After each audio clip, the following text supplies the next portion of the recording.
vamos oferecer-nos uma pequena curta-metragem da obra, exatamente, feita por uma associação de Elvas, por meninas que eu não conhecia, mas pelas redes sociais todos nos tornamos conhecidos. Tive o prazer de as encontrar pela primeira vez, no dia 23 de maio, quando fui a Elvas apresentar a obra, é que conheci as duas jovens que fizeram esta curta-metragem. Portanto, há gente de coração generoso, muito boa vontade e, sobretudo, que querem defender a liberdade.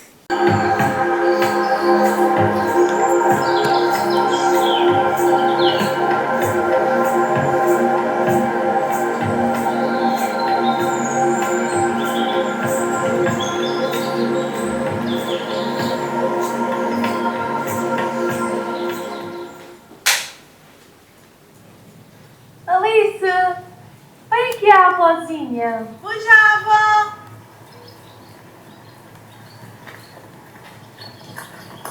Senta aqui, minha netinha. E dá-me a tua mão, pequena Alice.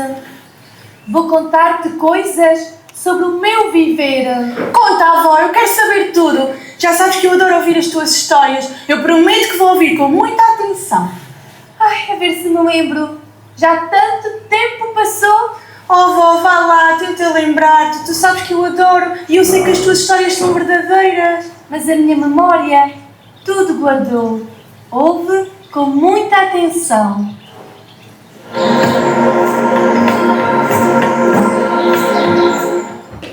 Os meus pais viviam numa pequena aldeia, no interior do Alentejo, que tu conheces bem, é muito bonita, branquinha e sossegada. Sim, eu adoro ir ao Alentejo e ouvir falar das tuas amigas. É verdade, elas cantavam lindas cantigas para se distraírem. Imagina, Alice, que até a trabalhar cantavam ao desafio. O que é cantar ao desafio, avó? Uma cantava uma quadra e alguém respondia. Olha, vou-te explicar. Ouve com atenção.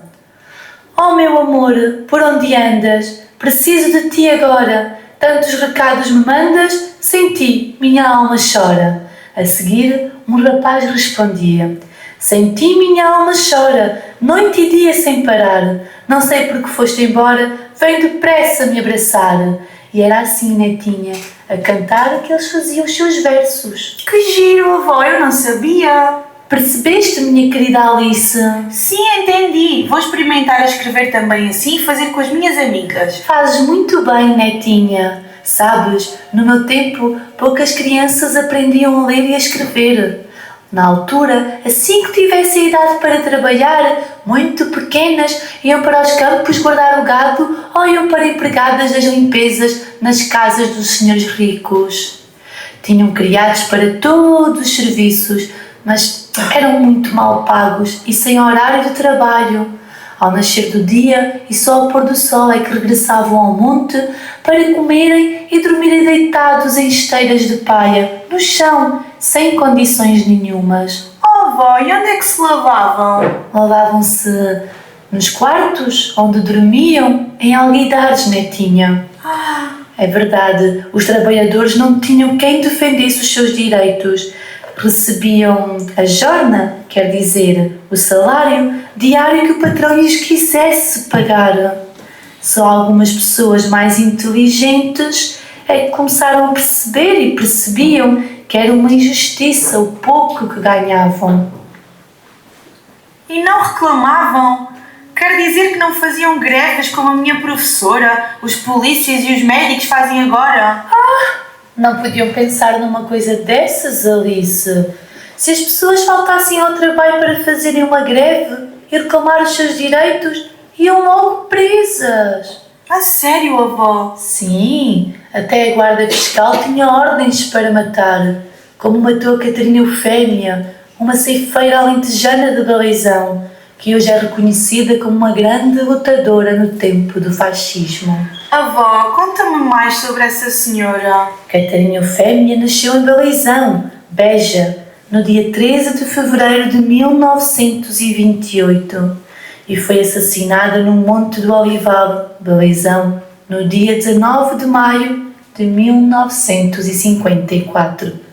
Foi uma trabalhadora do campo que fez greve e foi assassinada com 3 tiros pelas costas. Que horror, avó!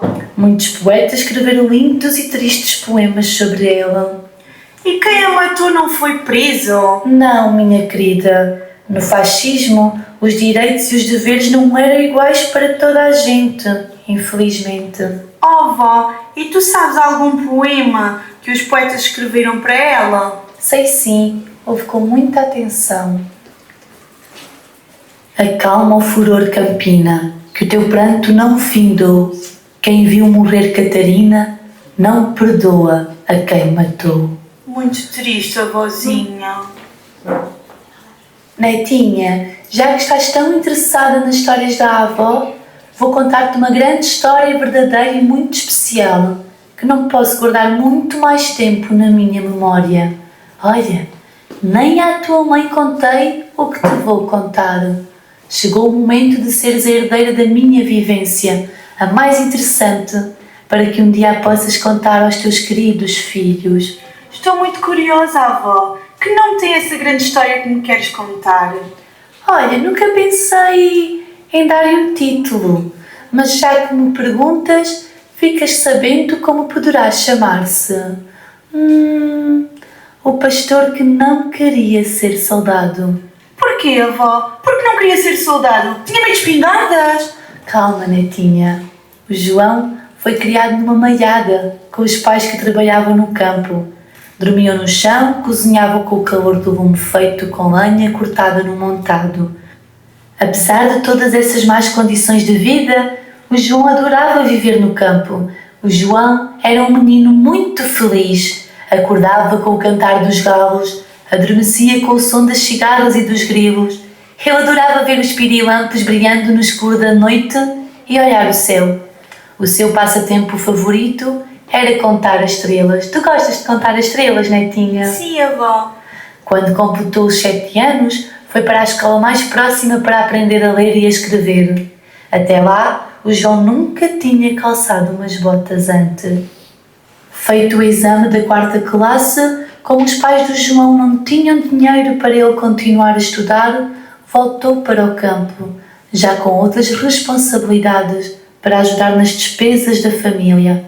Entretanto, nasceu uma menina e a mãe teve de cuidar da pequenina, ficando o João com o trabalho de guardar todo o rebanho.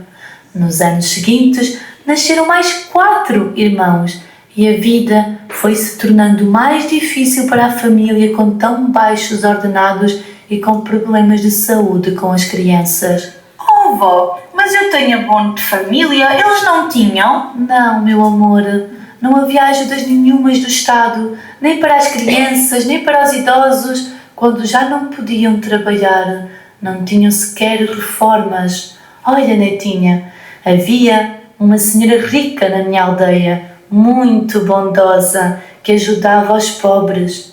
Os pobres viviam numa pobreza tão grande que só por milagres resistiam às doenças. Era a Beata Maria Isabel de Santíssima Trindade que ajudava os pobres na minha aldeia. Olha, queres ir à aldeia da avó? Sim, avó. Queres ir conhecer Santa Eulália? Sim. Então, olha, vamos até lá para eu te contar uma história sobre o João, a fonte e este cântaro. O que achas? Estou muito curiosa, vamos já. Vamos até à minha aldeia, netinha.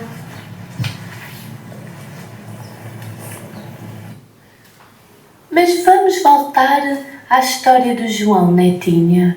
Sabes, os anos foram passando e ele, numa festa da aldeia, pediu em namoro à menina, junto à fonte da aldeia, onde ela ia buscar água com o cântaro à cabeça. Desde esse dia, começaram a encontrar-se todas as semanas aos domingos. A rapariga esperava por ele em sua casa e namoravam à janela. Só mais tarde, o João entrou em casa da namorada. Ainda é assim agora, avó? Não, minha filha. Agora há mais liberdade e os namorados podem conversar todos os dias. Aos 20 anos, Foi chamado para ir tirar sortes. Não sei, avó, o que quer isso dizer? Aos 20 anos, todos os rapazes tinham de se apresentar num quartel do exército, na cidade mais próxima, para irem a uma inspeção e saberem que se tinham condições físicas para serem soldados e cumprirem o serviço militar obrigatório. A solução do governo do ditador Salazar foi começar a enviar grandes navios cheios de soldados para combaterem os revoltosos. Avó, por que chamas ditador a Salazar? Porque ele mandava no país, sem ouvir as reclamações do povo. Quem fosse contra Salazar imediatamente era metido na prisão e torturado de todas as formas possíveis. E imaginárias. Muitas pessoas desapareceram, sem as famílias nunca mais saberem notícias delas. Outras tinham de fugir do país e não podiam voltar, porque corriam perigo até de serem mortos, Alice, como fizeram um general que queria ser presidente da República, Humberto Delgado, que foi assassinado. Então e os criminosos não eram presos? Tinham o Estado fascista a proteger as suas maldades. Que triste vida, avó. E o que é que aconteceu ao João? A avó foi preso? Não, ele não foi preso porque se sujeitou às ordens superiores e obedeceu, com receio de também ser assassinado. Os soldados não podiam dizer que desobedeciam, porque, como já te contei, netinha, iam logo para as prisões. Olha, tu já foste visitar o Forte da Graça, em Elvas, não foste? Sim, agora é um monumento nacional. Antigamente, era um lugar onde os soldados que se revoltavam ficavam presos e eram duramente castigados. Coitados, avó. Ai, avó, imagina a tristeza deles. Olha, e as suas famílias tinham notícias, telefonavam para se verem ou falarem? Não, minha querida neta, nesse tempo não havia telemóveis. Os telefones eram muito poucos. Tínhamos notícias através de cartas que recebiam, às vezes passados muitos meses. As cartas, muitas vezes, eram abertas pelos superiores para lerem o que os soldados escreviam. Se fosse alguma coisa contra Salazar e contra a guerra, imediatamente eram castigados e iam para os lugares de combate mais perigosos, sujeitos a perderem a vida. Oh, vozinha, como é que tu sabes todas estas histórias? Sei todas estas histórias, minha netinha, porque foram todas elas contadas pelo João. Ah, então tu e o João eram muito amigos, não é? Na verdade, vou ter que revelar que João é um nome fictício. Fictício? O que é que isso quer dizer? Quer dizer, Alice, que não é verdadeiro. Ah, avó, não precisas de dizer mais nada. Sabes, agora ainda fiquei com mais interesse em ouvir as tuas histórias. É que acabei de perceber que esse João é o meu querido avô. É verdade, netinha. E eu, sempre que conseguir, irei contar-te estas histórias, para que tu partilhes com a tua família, com os teus futuros filhos, com os teus futuros netos, para que saibam a sorte que é viver numa sociedade democrática, em liberdade, onde todos têm os mesmos deveres, os mesmos direitos, as mesmas obrigações e todos têm liberdade. E a guerra durou muitos anos, avó. Foram 13 longos anos. Vais perceber que nos ajudou a ter uma vida melhor. Quem foi, avó Maria? Já te falei nos capitães. Foram esses corajosos capitães que se reuniram e conseguiram derrubar o governo fascista numa madrugada de abril. Eu tenho ouvido falar muitas vezes nessa Revolução de Abril. Muito temos a agradecer pela sua atitude firme a um dos mais corajosos capitães de abril. Eu já ouvi falar nele, avó. Nós, alentejanos, sentimos por ele uma grande afeição, por ele ser um dos nossos, um capitão nascido no Alentejo, em Castelo de Vide, aqui, tão perto de nós. Eu acho que já sei o nome dele. Deixa-me pensar. Salgueiro Maia. Muito bem, Alice. Salgueiro Maia comandou uma coluna de carros de guerra desde Santarém até ao terreiro do Paço em Lisboa, cercando os ministérios onde estavam os governantes fascistas. O seu nome ficará para sempre associado ao grande dia da Revolução da Liberdade, o dia 25 de abril de 1974. Os capitães deram-nos a liberdade e a vida do povo português mudou como da noite para o dia. Ai, Alice, faz agora 50 anos que aconteceu o 25 de abril de 1974, a chamada Revolução dos Cravos. A primeira senhora a oferecer um cravo a um soldado em vez de um cigarro que ele lhe pediu foi Celeste Caeiro, uma empregada de limpeza de um café que nesse dia ia comemorar o aniversário e tinha comprado cravos para oferecer às suas clientes. A partir desse momento, apareceram cravos vindo de todas as lojas de floristas e os canos das espingardas dos soldados ficaram infectados com eles. Sabes, netinha, com flores ninguém se magoa. Tão interessante, avó! Uma senhora pobre que ficou na história de Portugal. Foi o gesto dela que deu o nome à Revolução dos Cravos, conhecida em todo o mundo. Na minha escola, a senhora professora tem-nos ensinado umas canções muito bonitas que falam da Revolução. Nas primeiras eleições, o teu avô, minha netinha, concorreu e foi eleito presidente da Junta de Freguesia da nossa aldeia. Oh, vó, tu dizes primeiras eleições, mas porquê? Antes do 25 de Abril não havia eleições? Nem todos os portugueses tinham o direito de votar. As mulheres eram excluídas. Então, isso quer dizer que tu votaste depois do 25 de Abril de 1974? Sim. Os votos, antes do 25 de Abril, eram enviados a alguns homens pelo correio, mas já traziam a cruz no nome de quem queriam que fosse eleito. O governo fascista tinha os seus polícias à paisana, espalhados por todas as terras. Avó, o que significa a paisana? Eram os informadores da PIDE, a Polícia Política do Estado. Incrível, avó! Ninguém podia dizer o que pensava. A PIDE, em Portugal, antes do 25 de abril de 1974, era logo avisada dessas reuniões e não permitia que as pessoas se juntassem. Na verdade, avó, cada vez compreendo melhor as diferenças entre o meu tempo e o tempo em que tu viveste.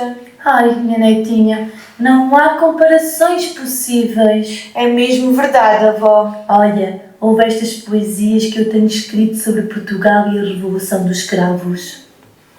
Claro que sim, avózinha. Ouvirei com muita atenção. Tão longe de ti temos andado, por outros caminhos nos têm empurrado.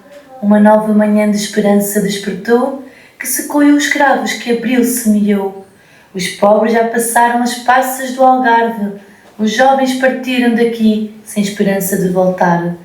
Quantos casais, sem trabalho, a sua casa ao banco tiveram de entregar. Nas escolas, crianças desmaiavam com fome, os mais velhos ficaram tão fragilizados. Muitos se sentiram mais sós e abandonados. Tantas lamentações foram ouvidas, tantas lágrimas sofridas. A tormenta será vencida, a esperança será renascida. Basta de austeridade, sonhamos com mais igualdade.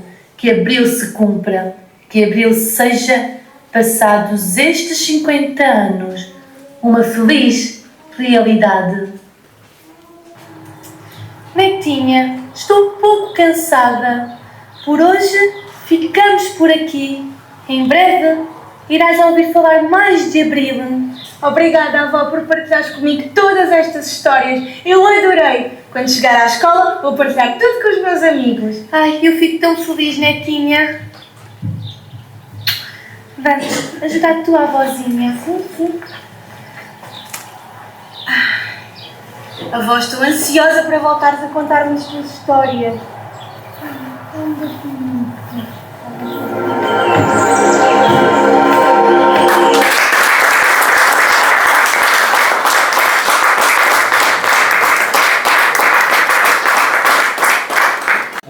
Eso de entrada.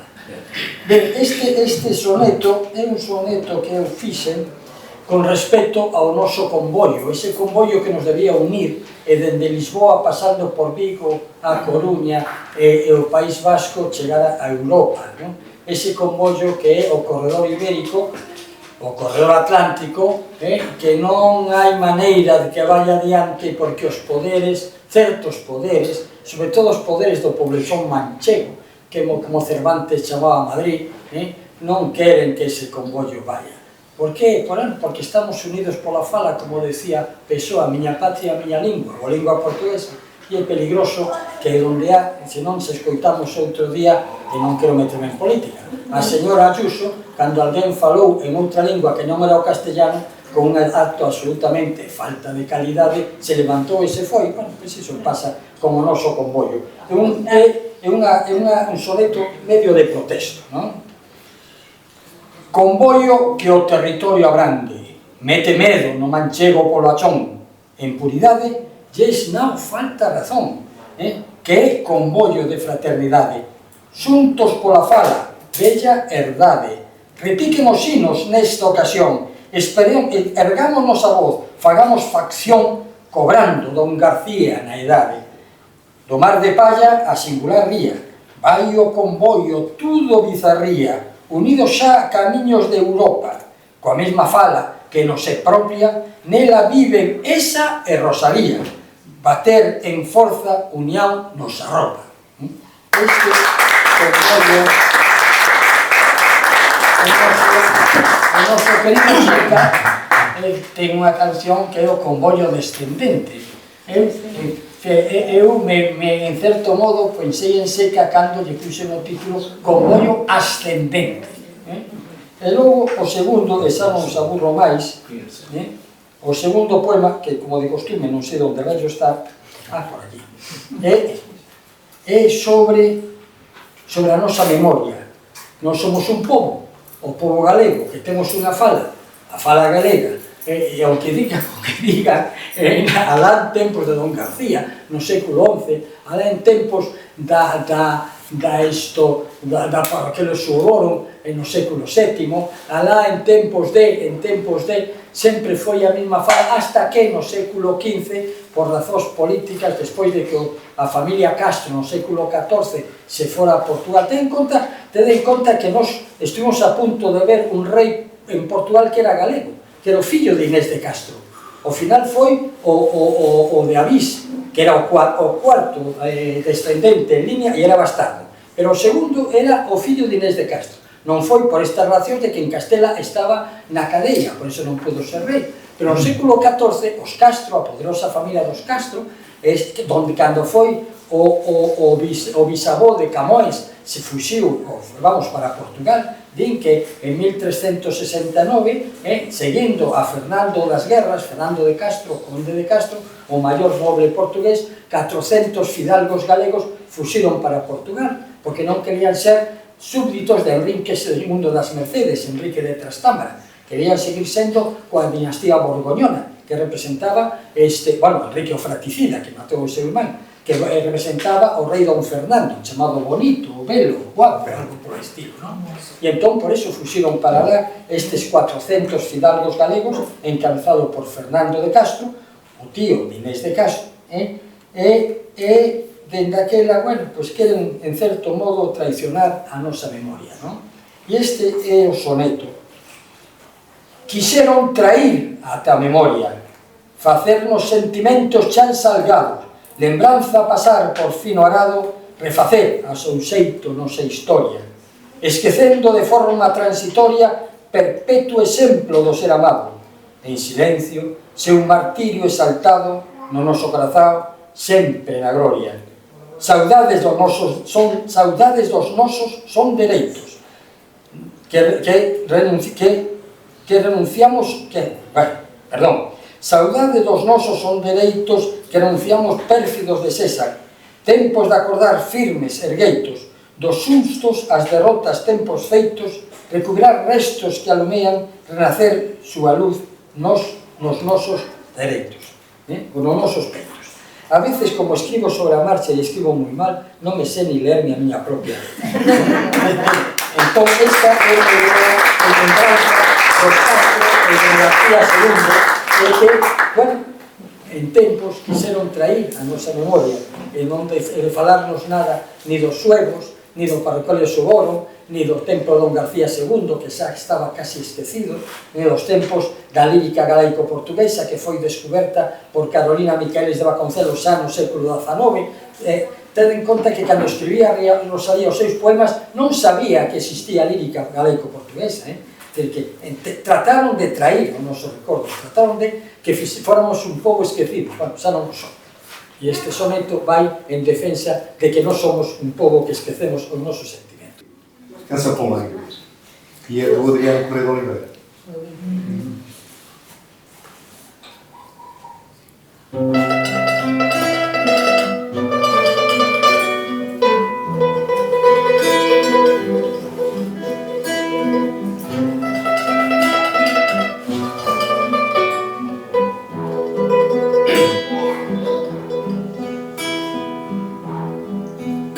Eu canto para ti o mês da gesta,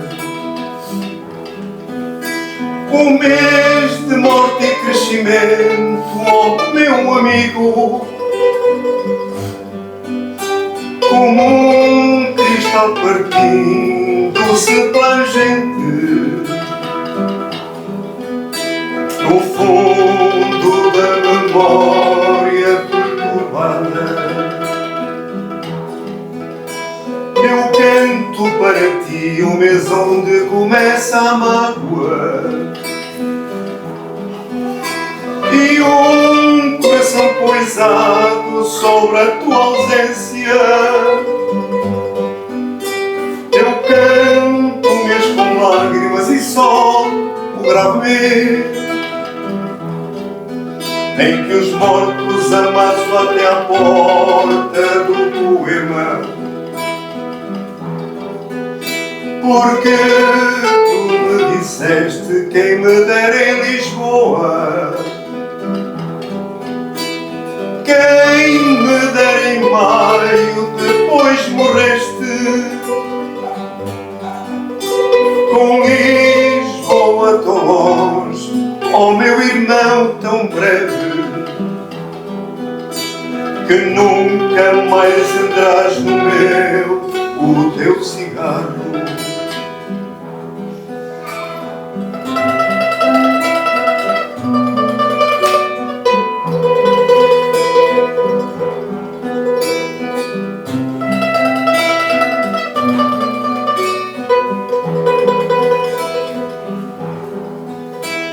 Eu canto para ti, Lisboa, à tua espera.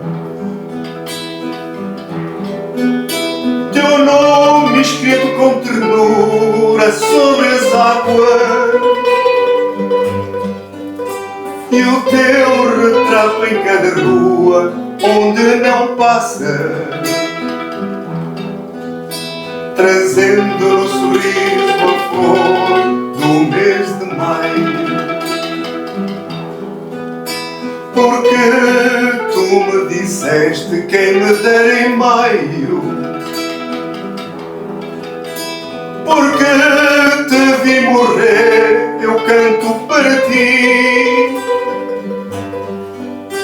Lisboa e o sol, Lisboa com lágrimas, Lisboa à tua espera, oh meu irmão tão breve. Eu canto para ti, Lisboa, à tua espera.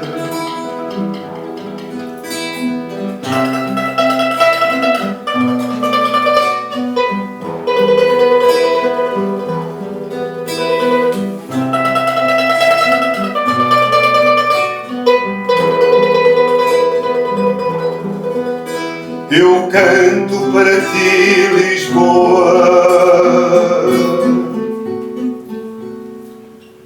à tua espera.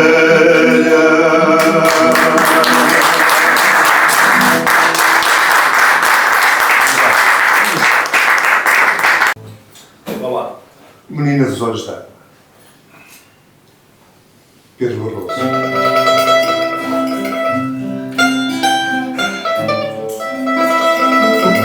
Uma canção de amor. Essa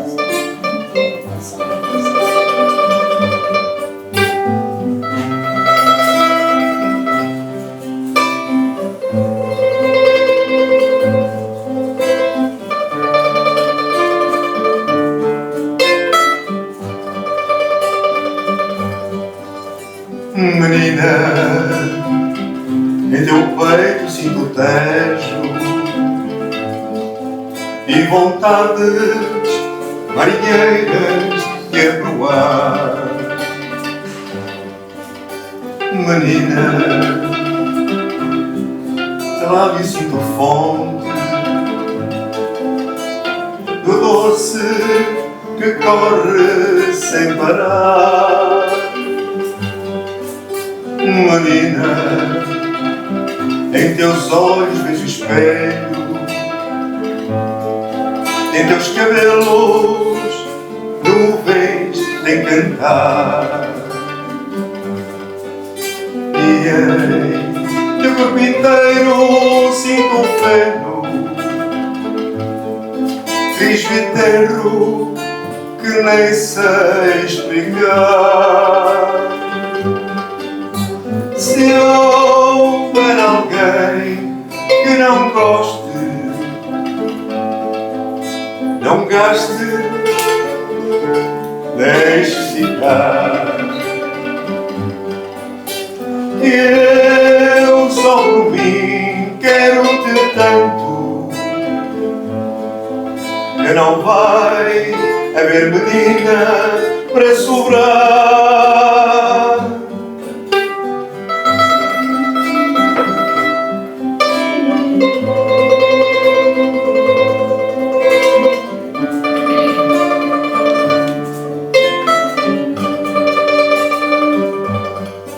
Aprendi nos esteiros consoeiro, aprendi na fanga com redor. Tenho no Rio Grande o mundo inteiro e sinto o mundo inteiro no teu colo. Aprendi a amar a madrugada que desponta em mim quando sorri. És um rio cheio de água lavada e dás rumo à fragata que escolhi.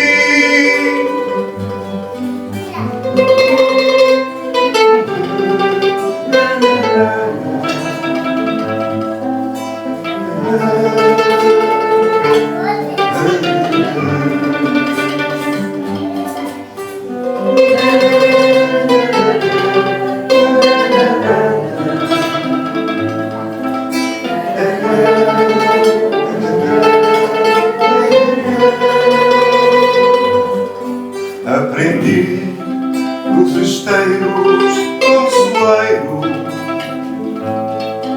aprendi na fanga ao redor. Tenho no Rio Grande o mundo inteiro e sinto o mundo inteiro no teu colo. Aprendi a amar a madrugada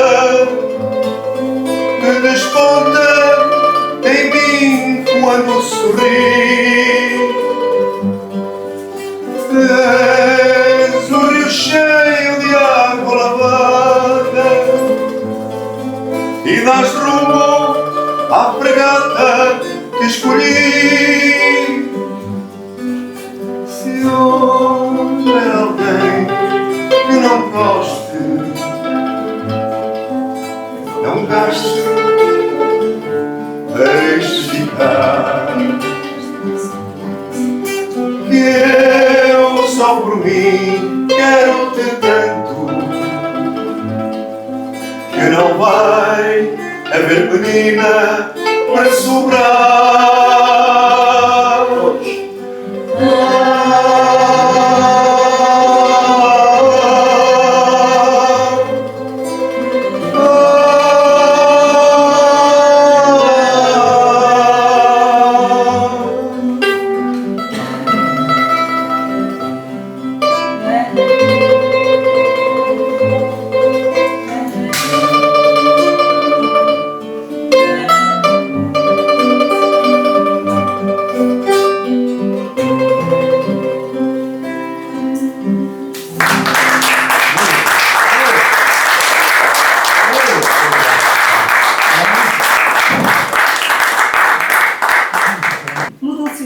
tempos e mudam-se as vontades.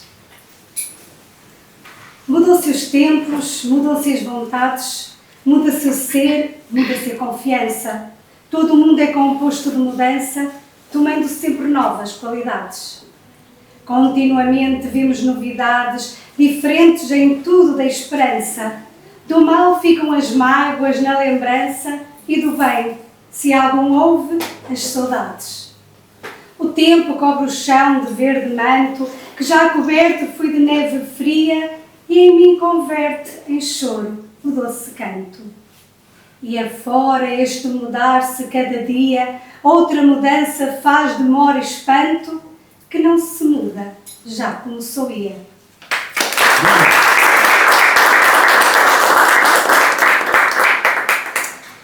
Os meus poemas escolhidos são um pouquinho mais tristes. Ah, minha Dinamene, assim deixaste. Ah, minha Dinamene, assim deixaste, que não deixara nunca de querer-te. Ah, ninfa minha, já não posso ver-te, tão azinha esta vida desprezaste.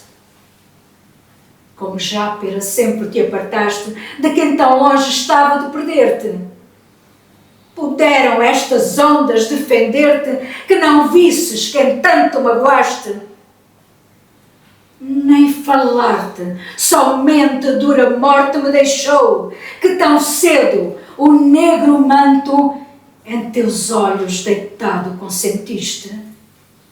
Ó mar, ó céu, ó minha escura sorte, que pena sentirei que valha tanto, que ainda tenha por pouco viver triste.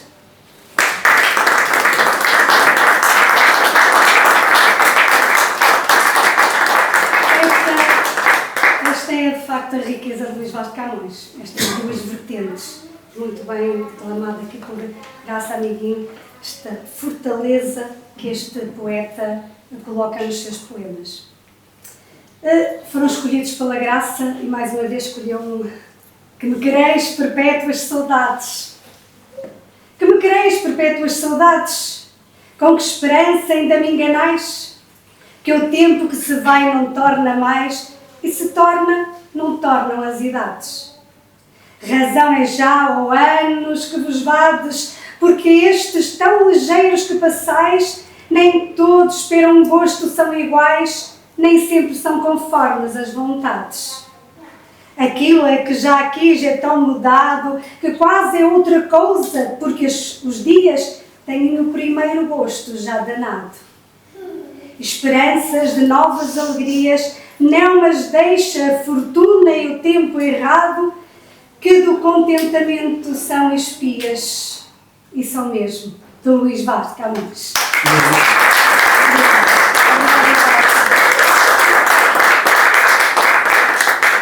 E eu vou terminar esta saga de Luís Vaz de Camões, dos seus sonetos, com o poema, com o soneto.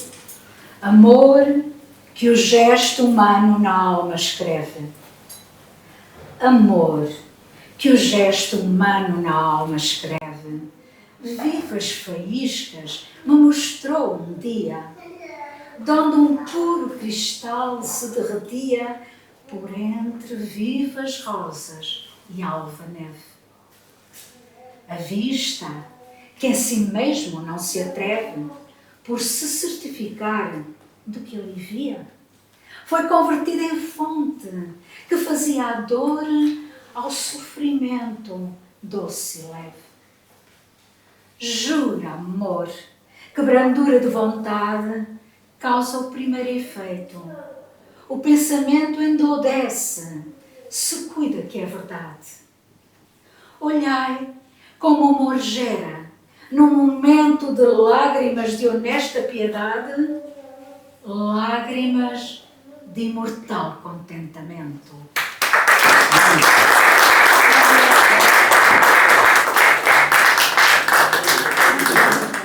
Este meu livro foi editado pelo nosso Avelino Jacome Iglesias. Foi o segundo romance que eu escrevi, O Diário de Eugênio. E porquê Eugênio?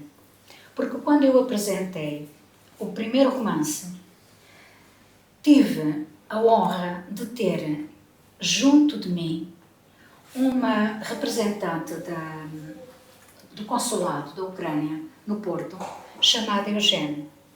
Eu então achei que era uma homenagem que eu poderia fazer a essa jovem que se comoveu tanto quando viu os vídeos que nós fizemos sobre a guerra da Ucrânia. A Teresa estava presente, pode testemunhar. O Rui estava presente, pode testemunhar. E então eu chamei este livro Diário de Eugênio, como se ela fosse Eugênio, uma jovem que é obrigada a sair do seu ambiente familiar, a fugir para sobreviver, para salvaguardar a vida. E vai com os avós e com a mãe, porque o pai já estava na guerra. Mas a mãe, ela perde-se da mãe. Ela não volta. Só muito mais tarde é que ela volta a encontrar a mãe. Agora, não me perguntem como é que eu inventei estas histórias. Não sei de onde elas vieram. Nunca li nada semelhante na minha vida, mas o meu pensamento ditou-as com honestidade, com verdade, com simplicidade e com muito amor a quem sofre. Portanto, o Diário de Eugênio é uma obra de tempo fácil do nosso querido Armando González Lopes, um grande escritor de Ourense, e ele, na última frase, ele diz tudo. Que se ele tivesse conhecido Eugênio, que se teria apaixonado por ela. Portanto, é porque a minha Eugênio é de facto uma grande mulher.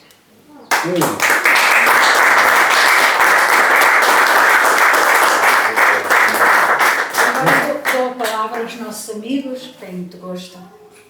Sempre o que diste, este mundo temos que estar uns polos outros, sen esperar nada máis a cambio que os lacesos e a sinceridade de ser nós, sen esperar nada, dar o millor que temos.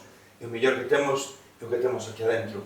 Un amor sincero, unha palabra de verdade, transmitir pouco a pouco a todo o mundo ese sentimento que está dormido e que necesitamos para que este mundo desperte deste inferno que eles quixeron crear. E non, hai algo máis. Por iso sempre ando a pasear con todos eles, porque eles son o futuro. O que estou a facer non é unha cousa que sea para min. A min me encanta porque a poesía me dá vida, é unha cimpa a poesía. Pero que quero o día que eu falte, que non me boten de menos eles. É o que me gustaría. Ora vou ler un poema dos primeiros que fixen e teño moito cariño, que o fixen dedicado a todas as mulleres como a miña, que a vida que pasan estando home fora da casa no mar non é fácil. Porque non é solamente decir vou a estar sin ti, vou a ver os problemas e vou nos ter que sacar adiante. Van a estar os fillos enfermos e vou a estar sola sacando adiante. Non me vou a liar máis e vou a ler un poema cortiño. Chámase A muller do mariñeiro. A muller do mariñeiro é máis forte co ferro, é máis frágil co cristal. Ela loita cos demos sen o marido no fogar, cría os fillos sen ninguén en quen se apoiar. A muller do mariñeiro sabe o que é o amar de alguén que está moi lonxe do seu querido fogar. Ela, que nas noites de lúa pras estrelas está a ollar e sinte no vento a voz do home na alta mar. A muller do mariñeiro, ela sí sabe o que é loitar, porque le peito se bota a formar un fogar sen o pilar do seu home, que nas ondas se está a bailar. Moitas gracias por atención.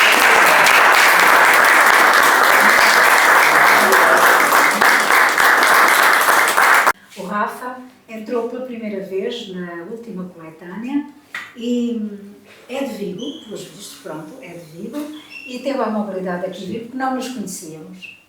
Portanto, eu escolhi um poema dele muito bonito sobre Dom Dinis, para a última coletânea. Achei que era um poema magnífico, porque ele quis escrever em português. E, portanto, eu admiro muito quando os meus amigos da Galiza querem escrever português, totalmente português. E portanto, eu fico imensamente grata, imensamente grata. Hoje foi um prazer ele vir aqui. Obrigado. Ben, bueno, pues vou ler dedicado a deusa Navia e relacionado coa actualidade e cos nenos, xa sabedes un pouco. Titúlase Cafán, o poema. Bueno, e para que vos poñervos en contexto, baseime nunha vivencia que tiven cunha mestra, eu son mestre retirado, unha mestra que era de Navia, e contábame que a súa filla, que se chamaba Mari Carmen, cada vez que tiña un problema ou que quería reflexionar, íase á beira do río e falaba ca auga.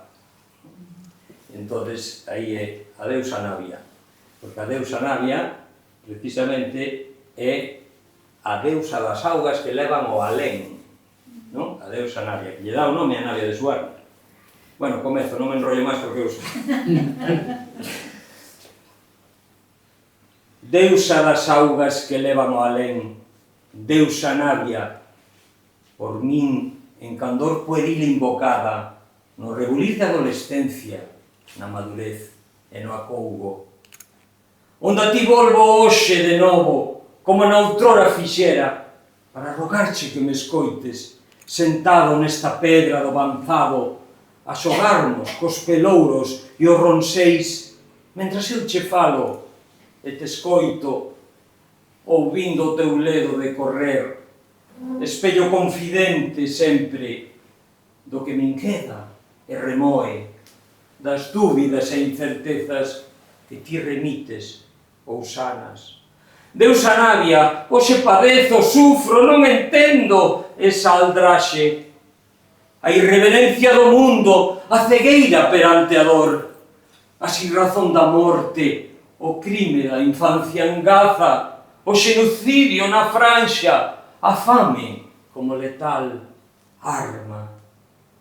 Ti que abres o paso ao alén e ao renacer da natureza, a beira a tantos nenos e nenas, afoga nas tuas augas a israelita gadaña, para que os salvos cafáns, mortallas de inocentes, nunca máis enrolen os cativos corpos inertes. Deusa Navia, protéxeos, non os deixes. Que os lenzos brancos palestinos sexan túnicas, endexamais mortallas.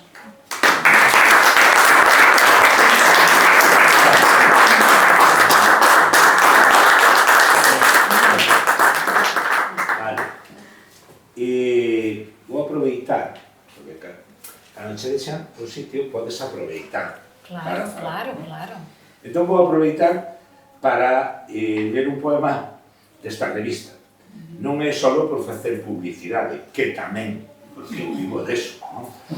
Pero é que no móvil a mí resulta moi difícil ler, non é tan fácil como Ricardo, que ten esa vista vezada dos mares, e que, vamos, non lle costa nada, leo con unha facilidade increíble.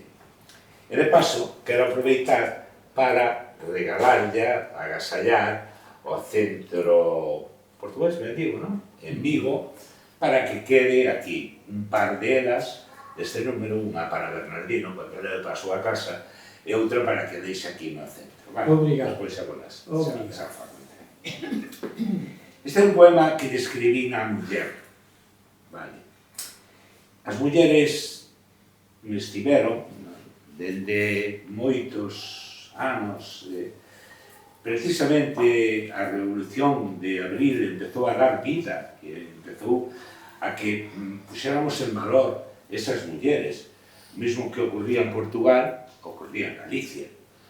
E a resiliencia, a vontade de sair adiante desas mulleres, fixo que o mundo puidera continuar, sempre. E antes, o amigo Ricardo, pois no seu poema, facía unha louvanza ás mulleres que agardan, as mulleres tamén do mar, porque para que haxa un poeta do mar, ten que haber tamén unha muller do mar que agarde polo poeta, non?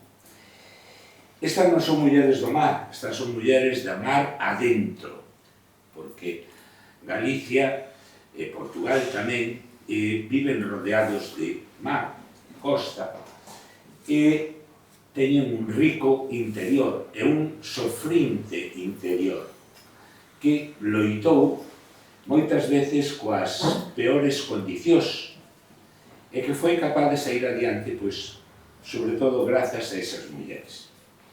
Eu non vos vou aburrir moito máis contándovos a miña historia. Eu son orfo de nai dende os 2 anos, pero porque miña nai morreu na emigración, morreu en Venezuela. E meu pai, conto nas Andrómenas, trouxo a enterrar aquí a Galicia no ano, estamos falando do ano 1965.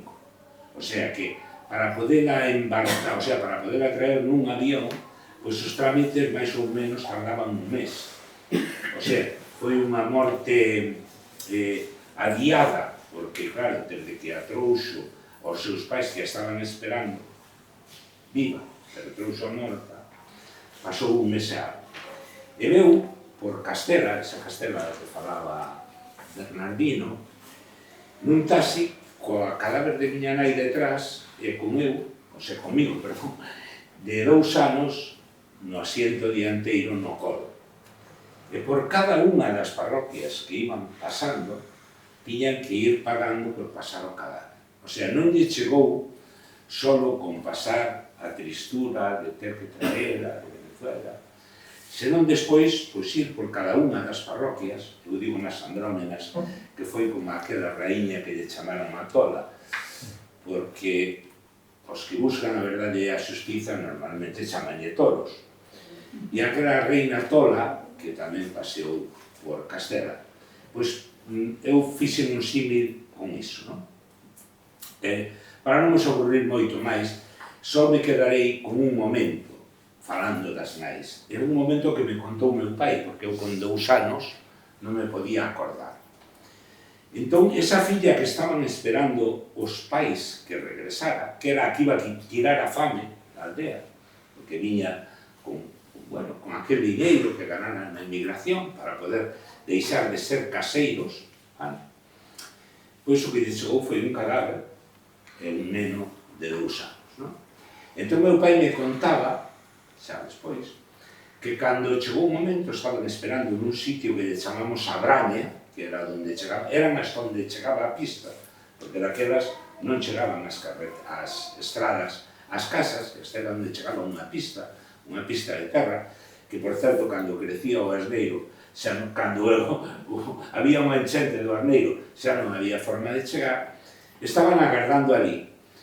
Entón, a boa, cando chegou, para dirixeuse primeiro a onde estaba o cadarito. Pero cando iba hacia o cadarito, me virouse e acolleu o neno no colo.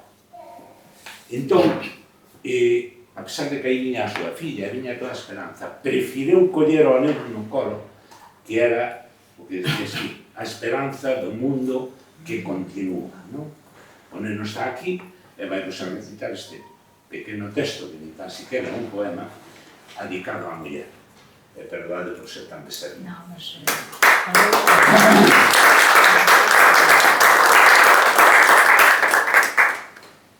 A forza da escuma branca fai un rego no asneiro.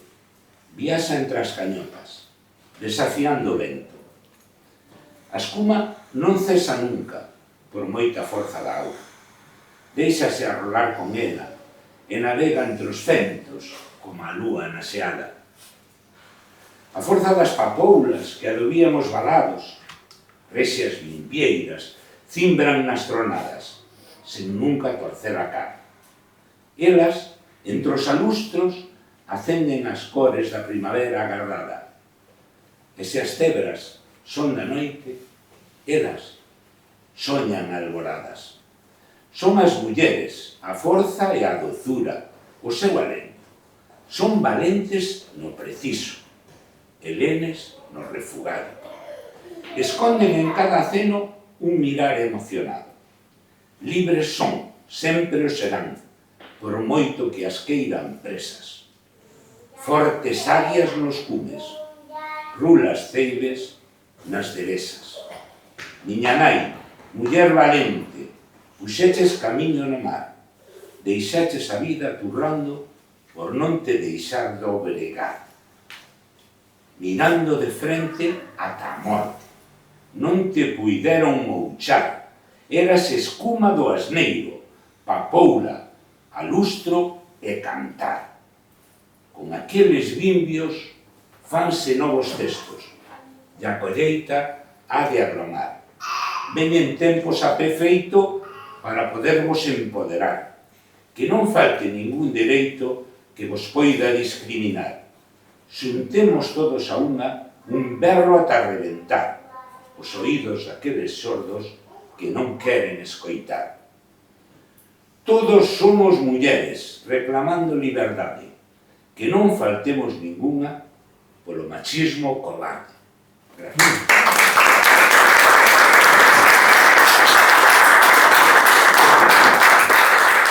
Isto, con nosa xente do rock.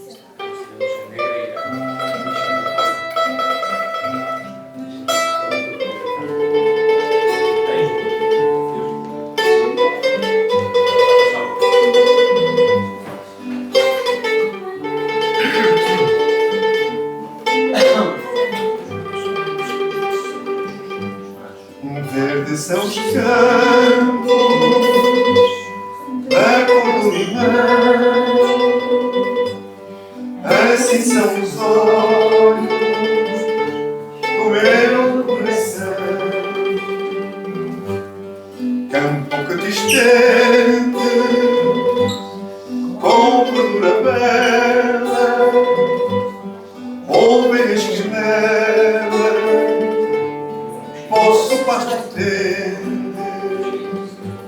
de erva os mantende, que traz o verão,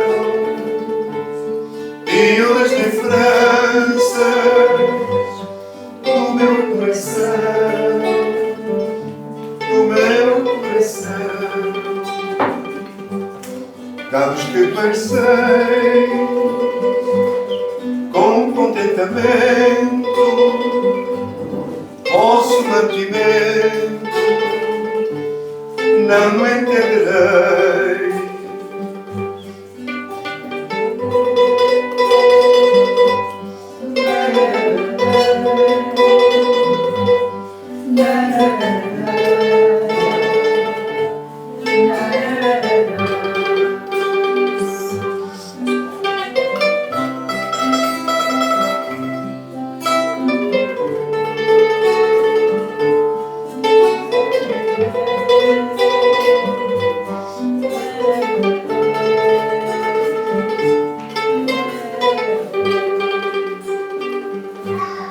Verdes são os campos da cor do limão, assim são os olhos do meu coração. Campo que te estende com gordura bela, ovelhas que nela vosso pasto tende, de ervas mantende, que traz o verão, e ondas de lembranças do meu coração, do meu coração. Pecados que passei com contentamento, vosso mantimento não entenderei.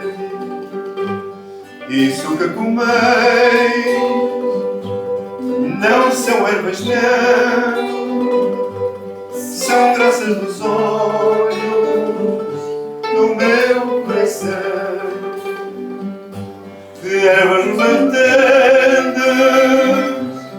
que traz o verão, e o das lembranças do meu coração, do meu coração.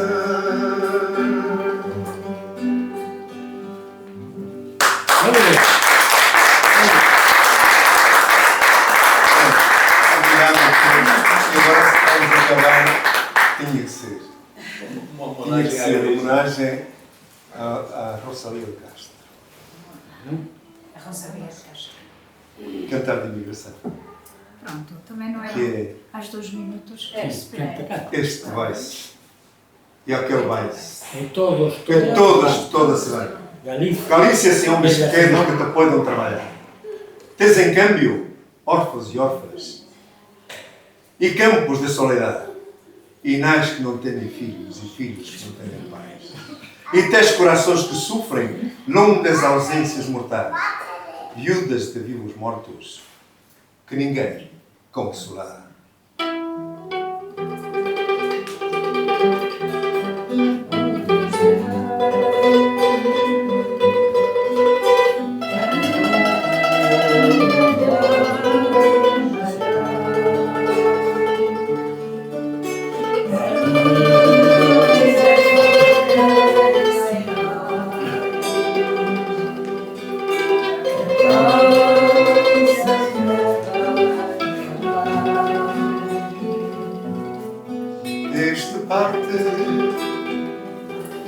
Aquele parte e todos se vão. Galícia fica sem homens que possam cortar-lhe o pão. Tens em troca órfãos e órfãs, tens campos de solidão, tens mães que não têm filhos que não têm paz, coração que tens e sofres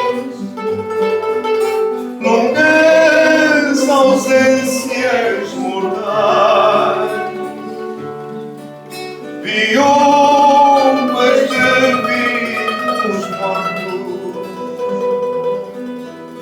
que ninguém consolará.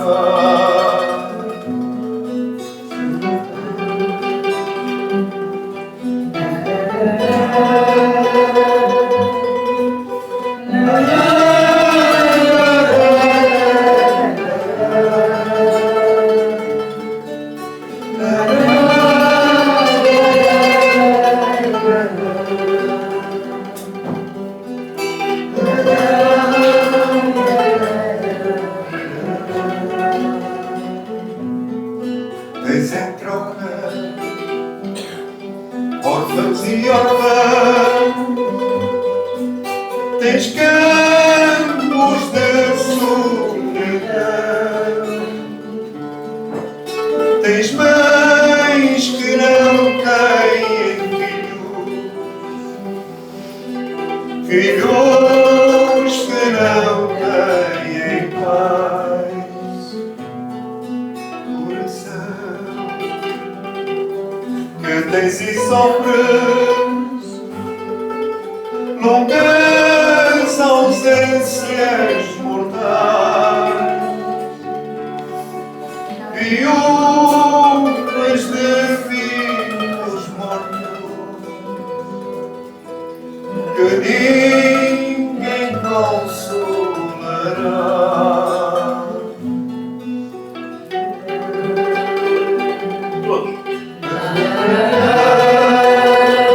É para acabar.